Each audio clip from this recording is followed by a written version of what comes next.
ಏನು ಮೊನ್ನೆ ಕಾರ ಹುಣ್ಣಿಮೆಯ ಸಂದರ್ಭದಲ್ಲಿ ಹಾವೇರಿ ಜಿಲ್ಲೆ ಹಾನಗಲ್ ತಾಲೂಕು ನರೇಗಲ್ ಗ್ರಾಮದಲ್ಲಿ ಹೋರಿ ಓಡಿಸ್ತಾ ಇದ್ದಂಥ ಅಮಾಯಕರು ಅವ್ರ ಮೇಲೆ ಮಚ್ಚಿನಿಂದ ಹಲ್ಲೆ ಮಾಡಿ ಅವ್ರ ಕೈಯನ್ನು ಕಡ್ದಿರುವಂಥದ್ದು, ಈ ರೀತಿಯಾಗಿ ಹಿಂದೂ ಧರ್ಮೀಯರ ಮೇಲೆ ನಿರಂತರವಾಗಿ ಬೇರೆ ಬೇರೆ ಕಾರಣಕ್ಕೋಸ್ಕರ ಹಲ್ಲೆ ನಡೀತಾ ಇರುವಂಥದ್ದು ರಾಜ್ಯದಲ್ಲಿರುವಂಥ ಒಟ್ಟಾರೆ ಕಾನೂನು ಸುವ್ಯವಸ್ಥೆಯ ಪರಿಸ್ಥಿತಿಯ ಬಗ್ಗೆ ಕೈಗನ್ನಡಿ ಹಿಡಿದಂಥದ್ದಾಗಿದೆ. ನಿನ್ನೆ ಚಿಕ್ಕಬಳ್ಳಾಪುರ ಜಿಲ್ಲೆಯಲ್ಲಿ ಒಬ್ಬ ಸುರಭಿ ಅಂತ ಒಬ್ಬ ಲ್ಯಾಬ್ನಲ್ಲಿ ಕೆಲಸ ಮಾಡ್ತಿದ್ದಂಥ ಒಂದು ಮಹಿಳೆ, ಆ ಮಹಿಳೆಯನ್ನು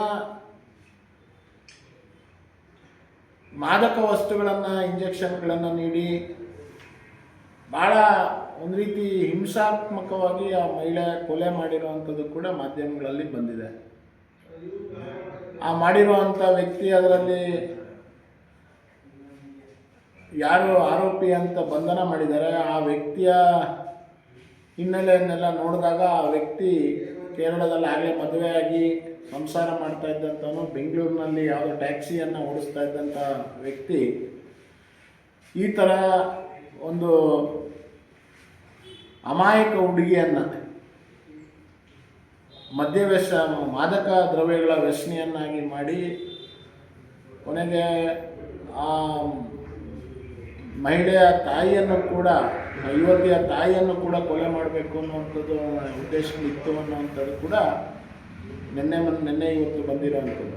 ಇದು ಒಂದು ರೀತಿ ಕರ್ನಾಟಕದಲ್ಲಿ ಕಾನೂನನ್ನು ಕಾಪಾಡಬೇಕಾದಂಥ, ಕಾನೂನು ರಕ್ಷಣೆ ಮಾಡಬೇಕಾದಂಥ ಗೃಹ ಸಚಿವರು ಬೆಳಗ್ಗೆಯಿಂದ ಸಂಜೆ ತನಕ ಅವರಿಗೆ ಸಂಬಂಧ ಇಲ್ಲದಿರೋಂಥ ವಿಷಯಗಳ ಬಗ್ಗೆ ಮಾತನಾಡ್ತಾ, ಟ್ವೀಟ್ ಮಾಡ್ತಾ, ಮತ್ತು ಅವರು ಭಾಳ ಪಂಡಿತರು ಅನ್ನುವಂಥ ರೀತಿಯಲ್ಲಿ ನಡ್ಕೊಳ್ಳೋವಂಥ ಗೃಹ ಮಂತ್ರಿ ರಾಜ್ಯದಲ್ಲಿದೆ. ಹಿಂದೆ ಇದ್ದಂಥ ಗೃಹ ಮಂತ್ರಿ ನನಗೆ ಗೊತ್ತಿಲ್ಲ ಅಂತ ಹೇಳ್ತಾ ಇದ್ರು, ಇವತ್ತಿರುವಂಥ ಗೃಹ ಮಂತ್ರಿ ನನಗೆಲ್ಲ ಗೊತ್ತಿದೆ ಅನ್ನುವಂಥ ಗೃಹ ಮಂತ್ರಿ ಬಂದ್ಬಿಟ್ಟಿದೆ. ಇದು ಕರ್ನಾಟಕದ ದೌರ್ಭಾಗ್ಯ.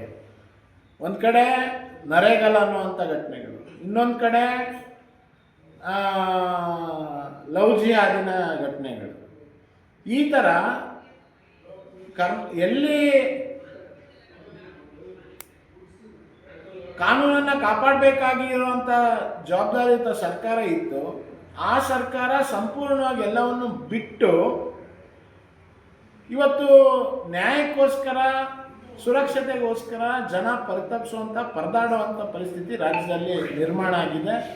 ಇದಕ್ಕೆ ಮುಖ್ಯಮಂತ್ರಿಗಳು ನೇರ ಜವಾಬ್ದಾರಿಯನ್ನು ಹೊತ್ತು ಯಾರು ಈ ಥರ ಕಾನೂನನ್ನು ಕೈಗೆತ್ಕೊಳ್ತವ್ರು ಅಂತ ಪುಂಡ್ರಿದ್ದಾರೆ, ಕಿಡಿಗೇಡಿಗಳಿದ್ದಾರೆ, ಮತ್ತು ವಿಶೇಷವಾಗಿ ಈ ಥರದ ಸುವ್ಯವಸ್ಥೆಗೆ ಧಕ್ಕೆ ತರುವಂಥ ಜನರಿದ್ದಾರೆ, ಇವ್ರ ಮೇಲೆ ಕ್ರಮ ಜರುಗಿಸಬೇಕು ಅಂತ ನಾನು ಆಗ್ರಹಿಸ್ತೇನೆ. ಮತ್ತು ಈ ನರೇಗಲ್ ಘಟನೆಯಲ್ಲಿ ಕೇವಲ ಬಂಧ ಮಾಡೋವಂಥದ್ದಲ್ಲ, ಮುಂದೆ ಈ ರೀತಿಯ ಯಾರು ಮಚ್ಚನ್ನು ಕೈಯಲ್ಲಿ ಹಿಡಿತಾರೋ ಅಂಥವ್ರನ್ನ ನೀವು ಇವತ್ತೇ ಗುರುತಿಸಿ ಅವ್ರನ್ನ ನೀವು ತಾಬದಿ ತರೋವಂಥ ಕೆಲಸ ಮುಖ್ಯಮಂತ್ರಿಗಳು ಮಾಡಬೇಕು ಅಂತ ನಾನು ಅಲ್ಲಿ ಆಗ್ರಹ ಮಾಡಿ. ಪ್ರದೀಪ್ ಈಶ್ವರು ಅದೇನೋ ಹೇಳ್ತಾರಲ್ಲ, ಸುಮ್ಮನೆ ಯಾರಿಗೆ ಚೇರ್ ಬಿಟ್ಕೊಳ್ಳೋದು ಅಂತೇಳಿ, ಆ ವ್ಯಕ್ತಿ ತನ್ನ ಕ್ಷೇತ್ರದಲ್ಲಿ ನಡೆಯುವಂಥ ಕಾರ್ಯಕ್ರಮದಲ್ಲಿ ಬಂದು ಅವರೇನೋ ಮಾತಾಡಿದ್ದಾರೆ ಕುಮಾರಸ್ವಾಮಿ ಬಗ್ಗೆ ಅಂತೇಳಿ, ಸಹಜವಾಗಿ ಯಾವುದೇ ಪಕ್ಷದ ನಾಯಕರ ಬಗ್ಗೆ ಮಾತನಾಡಿದ್ರೆ ಆ ಪಕ್ಷದ ಕಾರ್ಯಕರ್ತರು ಪ್ರತಿಭಟನೆ ಮಾಡುವಂಥದ್ದು, ಧಿಕ್ಕಾರಕ್ಕೆ ಹೋಗುವಂಥದ್ದು ಇದೇನು ಮೊದಲನೇ ಪ್ರದೀಪ್ ಈಶ್ವರ್ ಕ್ಷೇತ್ರದಲ್ಲಿ ಅಷ್ಟೇ ನಡೆದಿಲ್ಲ. ರಾಜ್ಯದ ಎಲ್ಲ ಕಡೆಗಳಲ್ಲಿ ಈ ಥರ ಏನಾರ ಅವ್ರ ಪಕ್ಷದ ನಾಯಕರ ಬಗ್ಗೆ ಮಾತನಾಡಿದಾಗ ಅದನ್ನು ಖಂಡಿಸುವಂಥದ್ದು, ಧಿಕ್ಕಾರ ಹೇಳುವಂಥದ್ದು, ಕೂಗಾಡುವಂಥದ್ದು ಸಹಜವಾಗಿ ರಾಜಕೀಯ ಪಕ್ಷದಲ್ಲಿ ನಡೆಯುತ್ತೆ. ಇವರೊಬ್ಬ ಶಾಸಕರಾಗಿ ಜವಾಬ್ದಾರಿಯುತ ಸ್ಥಾನದಲ್ಲಿರುವಂಥ ವ್ಯಕ್ತಿ ಧಿಕ್ಕಾರ ಕೂಗದಂಥವ್ರ ಸಂದರ್ಭದಲ್ಲಿ ಸಂಯಮದಿಂದ ವರ್ತನೆ ಮಾಡಬೇಕು.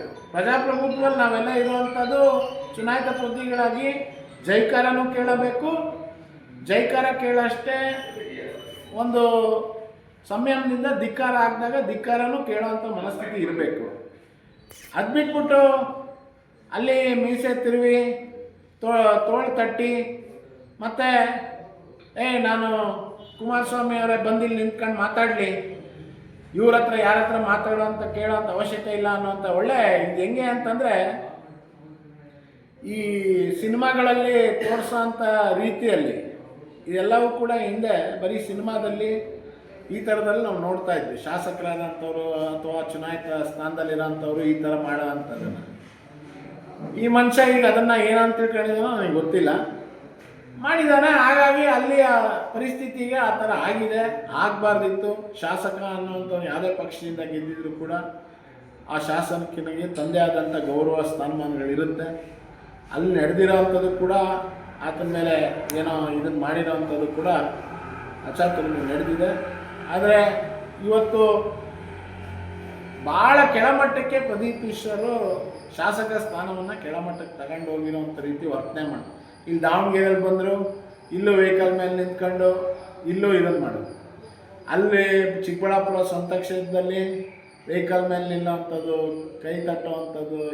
ಇದು ನನಗನ್ಸುತ್ತೆ ನಮ್ಮ ರಾಜ್ಯದಲ್ಲಿ 224 ಜನ ಶಾಸಕರ ಪೈಕಿ ಈ ಥರ ಯಾವ ಶಾಸಕರು ನಡ್ಕೊತ ಇಲ್ಲ.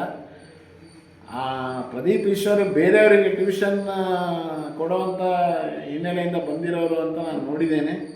ಅದು ಬಹುಶಃ ಅವರಿಗೆ ಒಂದು ಟ್ಯೂಷನ್ ಬೇಕಾಗಿದೆ ಅಂತ ನನಗೆ ಅನಿಸುತ್ತೆ. ನಾನು ಸಿದ್ದರಾಮಯ್ಯನವರಲ್ಲಿ, ಡಿ ಕೆ ಶಿವಕುಮಾರಲ್ಲಿ ಕೇಳ್ಕೊತೀನಿ, ನೀವು ವಿಧಾನಸೌಧಕ್ಕೆ ಯಾರನ್ನು ಕರ್ಕೊಂಬರ್ತೀರಾ, ಅವರು ಕರ್ಕೊಂಬಂದಿರೋ ಅಂಥವರಲ್ಲಿ ಈ ಥರದ ಮುಂಚೆನೇ ಒಂದು ಸ್ವಲ್ಪ ಅವರಿಗೆ ಟ್ಯೂಷನ್ ಸರಿಯಾಗಿ ಕೊಡ್ರಿ. ಅವರಿಗೆ ಮೊದಲು ನೀಟಾಗಿರೋ ಅಂಥದ್ದನ್ನೇ, ನೀಟ್ ಎಕ್ಸಾಮ್ ಇವ್ರು ಬೇರೆಯವ್ರಿಗೆ ಪಾಸ್ ಮಾಡಿಸೋದಿರಲಿ, ಒಬ್ಬ ಶಾಸಕ ಆಗಿ ತಾನೇ ನೀಟಾಗಿರಬೇಕು ಅನ್ನೋಂಥದ್ದು ಪ್ರದೀಪ್ ಈಶ್ವರ್ ಕಲ್ತ್ಕೋಬೇಕು ಅಂತೇಳಿ ನಾನು ಮುಖ್ಯಮಂತ್ರಿಗಳಲ್ಲಿ ವಿನಂತಿ ಮಾಡ್ತೀನಿ. ಸರಿ ನೋಡಿ, ಈಗಾಗಲೇ BJP ಬಿಡದಿಯಲ್ಲಿರುವಂಥ ರೈತರ ಜಮೀನುಗಳ ಬಗ್ಗೆ ಅಕ್ವಿಸಿಷನ್ ಮಾಡುವಂಥ, ಫಲವತ್ತಾದಂಥ ಭೂಮಿಯ ಅಕ್ವಿಸಿಷನ್ ಮಾಡುವಂಥದ್ದು, ಅದ್ರ ಬಗ್ಗೆ ವಿರೋಧವನ್ನು ನಾವು ವ್ಯಕ್ತಪಡಿಸಿದ್ವಿ. ಅಲ್ಲಿ ಇವತ್ತು ಯಾಕೆ ವಿಶೇಷ ಗಮನ ಬಿಡದಿ ಬಗ್ಗೆ ಇದೆ ಅಂತ ನಮಗೆ ಗೊತ್ತಿಲ್ಲ. ಟೌನ್ಶಿಪ್ ಬಿಡದಿಯಲ್ಲೇ ಆಗಬೇಕು, ಅದೇ ಭೂಮಿಯನ್ನೇ ತಗೊಂಡು ಮಾಡಬೇಕು, ಈ ಥರದ್ದು ಯಾಕೆ ಮಾಡ್ತಾರೆ? ಹಿಂದೆ ಸಿದ್ದರಾಮಯ್ಯನವ್ರು ಮುಖ್ಯಮಂತ್ರಿ ಇದ್ದಾಗ ದೇವನಹಳ್ಳಿಲಿ ಅದೇ ಥರ ಮಾಡೋಕ್ಕೆ ಹೋಗಿದ್ರು. ಕೊನೆಗೆ ದೇವನಹಳ್ಳಿಲಿ ಹೋರಾಟಗಳೆಲ್ಲ ಆಯಿತು, ಕೈ ಬಿಟ್ಟರು.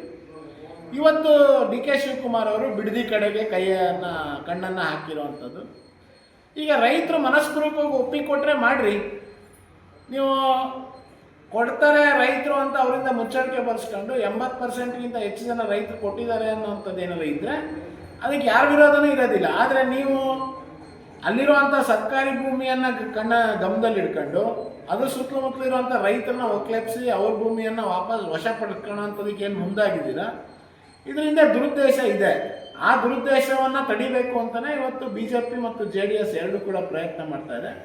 ಮುಖ್ಯಮಂತ್ರಿಗಳು ಇದನ್ನು ಕೈಬಿಟ್ಟು ನಿಮ್ಮ ಕನಸೇನಿದೆ ಬೆಂಗಳೂರನ್ನ ಬೆಳೆಸಬೇಕು ಅಂತ, ಆ ಕನಸಿಗೆ ಎಲ್ಲರನ್ನೂ ಒಟ್ಟಿಗೆ ತಗೊಂಡೋಗುವಂಥ ಪ್ರಯತ್ನವನ್ನು ಮಾಡಿದ್ರೆ ಮಾತ್ರ ನೀವು ಯಶಸ್ವಿ ಆಗ್ತೀರ. ನೀವು ಹಠಮಾರಿ ಧೋರಣೆಯಿಂದ ಡಿಕ್ಟೇಟರ್ಶಿಪ್ ಮಾಡೋಂಥದ್ರಿಂದ ಇವತ್ತು ಯಾರೂ ಕೂಡ ಕರ್ನಾಟಕದಲ್ಲಿ ನಿಮ್ಮ ಧೋರಣೆಗೆ ಬಗ್ಗುವಂಥ ರೈತರು ಯಾರೂ ಇಲ್ಲ. ಅದನ್ನು ಕೈ ಬಿಡಬೇಕು ಅಂತ ನಾನು BJP ರಾಜ್ಯಾಧ್ಯಕ್ಷರು ಬದಲಾವಣೆ ವಿಷಯ ಮಾಧ್ಯಮಗಳಲ್ಲಿ ಬರ್ತಾ ಇದೆ ಹೊರತು ರಾಜ್ಯದ ನಮ್ಮ ರಾಷ್ಟ್ರೀಯ ನಾಯಕರಾಗಲಿ ಅಥವಾ ನಮ್ಮ ಕರ್ನಾಟಕದ ಗಮನ ಮಾಡ್ತಾ ಇರೋಂಥ ಪ್ರಮುಖರಾಗಲಿ ಅದ್ರ ಬಗ್ಗೆ ಯಾವುದೇ ಅಧಿಕೃತ ಹೇಳಿಕೆಗಳನ್ನು ಯಾವುದೂ ಕೂಡ ಕೊಟ್ಟಿಲ್ಲ. ಅಂಥ ಸಂದರ್ಭ ಬಂದಾಗ ಕೇಂದ್ರದ ನಾಯಕತ್ವ ಇದೆ, ನಮ್ಮ ವರಿಷ್ಠರಿದ್ದಾರೆ, ನಮ್ಮ ರಾಷ್ಟ್ರೀಯ ಅಧ್ಯಕ್ಷರು ಮತ್ತು ಇದ್ರ ಬಗ್ಗೆ ನಿರ್ಣಯ ಮಾಡುವಂಥ ಎಲ್ಲ ನಮ್ಮ ರಾಷ್ಟ್ರೀಯ ಸೇರಿ ಒಟ್ಟಿಗೆ ಚರ್ಚೆ ಮಾಡಿ ಅದರ ತೀರ್ಮಾನವನ್ನು ಮಾಡ್ತಾರೆ. ಆ ವಿಷಯ ಅಧಿಕೃತವಾಗಿ ಬರೋ ತನಕ ನಾನೇನು ಅದ್ರ ಬಗ್ಗೆ ಹೇಳಿಕೆಯನ್ನು ಕೊಡೋದಕ್ಕೆ ಸಿದ್ಧ ಇಲ್ಲ.